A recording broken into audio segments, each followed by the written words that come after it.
Truth is spilling out like never before. And it made me think of this passage, which my friend Gans Shimura from Face Like the Sun tweeted out shortly after. Nothing is hidden that will not be made manifest, nor is anything secret that will not be known and come to light. So it's pretty astounding to see the Daily Mail report today that Charlie Sheen raped 13-year-old Corey Haim on the set of the movie Lucas, according to a friend of the late child actor. Of course, these same allegations have been hinted at by Corey Haim's friend, Corey Feldman. And it remains astounding to us that when the alt media reports about Pedogate and Pizzagate, and in the case of the allegations against Charlie Sheen, he's just an actor, a Hollywood actor. When we talk about Pizzagate, which is the DC-centric problem of child sex trafficking, the world is run by elite pedophiles. Do you think for 1 minute that high-powered, well-connected deep state politicians can't and don't get away with these same behaviors? If Charlie Sheen could for the better part of his entire career?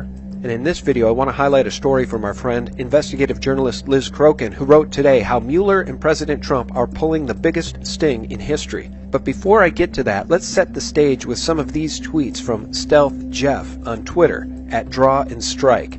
Using ThreadReader here, we just want to remind you how far we've come since Trump took office. Stealth Jeff writes, "This started either before Trump announced his run for president or soon thereafter. Someone who knew what happened told him. Someone in the IC, likely military intel, sat Trump down and laid out the entire Uranium One bribery scheme. How all across the breadth of the Obama administration, people in high offices took massive bribes to facilitate the selling of uranium to Russia. It involved so many people, it compromised so many agencies, the people who did it counted on it never being exposed or prosecuted. The lengths to which they corrupted our government offices to enrich themselves by selling out our country virtually ensured that they would walk. People knew, but nobody could talk. The people involved in the scheme were at the highest levels of the American government. So patriots in our government had their hands tied. There was nothing they could do to stop the sale. Even after some of the dirty facts behind Uranium One became known in 2015, it was easily buried, ignored, or passed by, and I'll add, by a complicit, compliant mainstream media. But somebody took a chance on Trump. They sat him down, walked him through what happened. Ponder the impossible task being revealed. Even if he won the election, he'd be taking over a government that had been corrupted and compromised by the previous administration to a degree that was almost unfathomable. How do you go about restoring the U.S. government to what it should be instead of what it's become? And Trump and his advisors came up with a plan. A brilliant plan. An intelligence operation based on deception. It started during the primaries when Trump began taking every opportunity he could to brag about what good friends he'd be with Putin. Trump literally could not seem to shut up about how awesomely awesome his relationship with Putin was going to be. In North Carolina today, Hillary Clinton ripped into Donald Trump for lavishing praise on Vladimir Putin. Even taking the astonishing step of suggesting he prefers the Russian president to our American president. It became a running joke, a campaign feature, engendering much hand-wringing and concern. Why does Trump keep going out of his way to incessantly brag about the sweet, sweet deals he and Putin are going to do together? Go back and look. During the primaries, during the general election campaign, what happened every time Trump did this Putin act? He literally trolled all of the people who took dirty Russian money to compromise our national security into attacking him for it. And all he was doing was talking about something he hadn't done yet and would never really do. Literally every single time Trump talked about his good friend Vladimir, Hillary reminded him Putin is not our ally. That is not just unpatriotic. It's not just insulting to the office and the man who holds the office. It is scary. It is dangerous. Obama condescendingly chided Trump for his friendly talk about Putin. Holder was aghast. Lynch was stunned, and they fell right into his trap. He talked about doing deals with a guy all of these traders took bribes from to sell uranium to. All of this stuff about Uranium One we're just now finding out about, Trump and Sessions knew about all of this before they were sworn in. Part of the intelligence op Trump and company are running is you never show what you know. You keep your enemy in the dark. Trump and Sessions knew about all of the details of Uranium One before the election. How much uranium was being shipped to Moscow, who facilitated the shipping, they already know all of this. So here's where the second part of the intelligence operation begins. You convince people it's Trump and his team being investigated. All of the traitors who facilitated the Uranium One deal were on high alert after the transfer of power. Would they be sniffed out? Well, not to worry.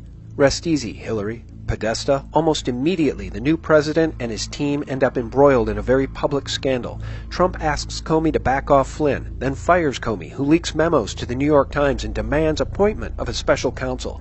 With a president who bragged about doing deals with Russia, an advisor caught on the phone with the Russian ambassador. Everybody agrees. Great idea. Let's appoint a special counsel to investigate Russian interference in our election. So be it. Jeff Sessions then recuses himself from the Russian investigation. But remember, he already knows everything anyway.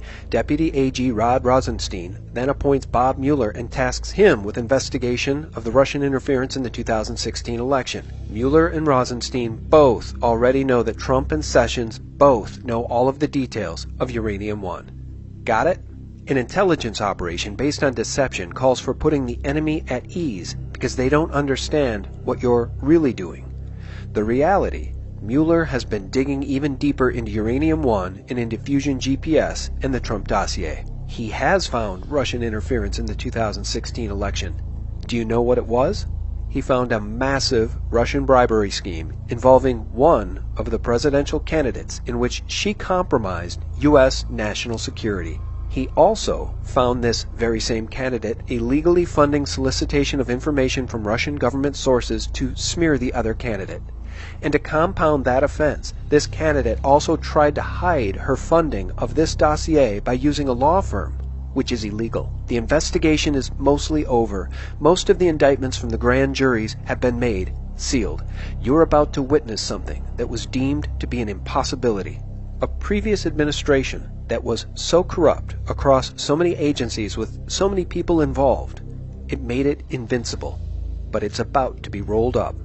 Dozens of people are going to go to prison, and you know most of the names. Not until the hammer actually falls and all of the 17 sealed indictments are unsealed will most people figure out what Trump and his team did. And it's literally too late at this point to stop what's coming.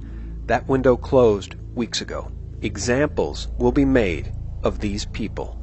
When Trump and Sessions are done, no one will ever try this kind of treason again. So now we'll jump over to that Liz Crokin article, and I believe she's quite right, and it reflects much of what Stealth Jeff has already said. Trump did not collude with Russia. The left and the media have carried that narrative based off of lies and a fake dossier, which, by the way, Hillary Clinton paid for. Trump allowed them to carry their false narrative because he knew he was innocent and that the investigation would eventually turn to the real parties who colluded with Russia. The Clintons. What stands out in the affidavit Rosenstein signed included, quote, matters that arose or may arise from the investigation, because they knew an investigation into Russian collusion would eventually lead to Clinton. The left and the media have been so blinded by their partisanship that they failed to see that the greatest bait and switch in the history of the world is going down right before their very eyes. They've naively assumed that since Mueller had been part of the swamp, he'd protect the swamp. So the investigation is steering straight for the guilty actors, and Tony Podesta is under the gun for the Podesta Group's involvement with selling the country's uranium to Russia. This will lead to indictments of his brother, John, Clinton's former campaign manager, and yes, Hillary too. Multiple sources have confirmed to me that Podesta is one of the 17 sealed indictments currently sitting in Washington, D.C. Other guilty swamp creatures are catching on to the true nature of Mueller's investigation as well. On October 30th, Minority Leader Nancy Pelosi issued a call for an independent investigation into Trump's alleged campaign collusion with Russians, just moments after Mueller unsealed indictments for campaign operatives Paul Manafort and Rick Gates. She's also softened her tone from calling for Trump's impeachment to now stating impeaching Trump is not someplace we should go. Last week, top Democrats Elizabeth Warren and Donna Brazile threw Clinton under the bus by admitting she rigged the primary against Bernie Sanders. Why would they do this now? They're distancing themselves from Clinton for a reason. On November 3rd, The Hill reported that Trump said that he'll be proven innocent in the Russian election meddling investigation if special counsel Mueller treats everything fairly. And Trump said, and if he is, I'm going to be very happy, because when you talk about innocent, I am truly not involved in any form of collusion with Russia. And Liz Crokin concludes, "If my theory proves to be correct, this will go down as one of the most brilliant sting operations in history." As you guys know, our friend Liz Crokin has been pointing her finger directly at the deep state traitors, and she knows very well that Pizzagate and Pedogate are very real. President Trump is the first president in the history of the United States that has vowed to go after not only pedophiles, but the elite pedophiles. We live in very exciting times, my friends, and again, Luke 8:17, "For nothing is hidden that will not be made manifest, nor is anything secret that will not be known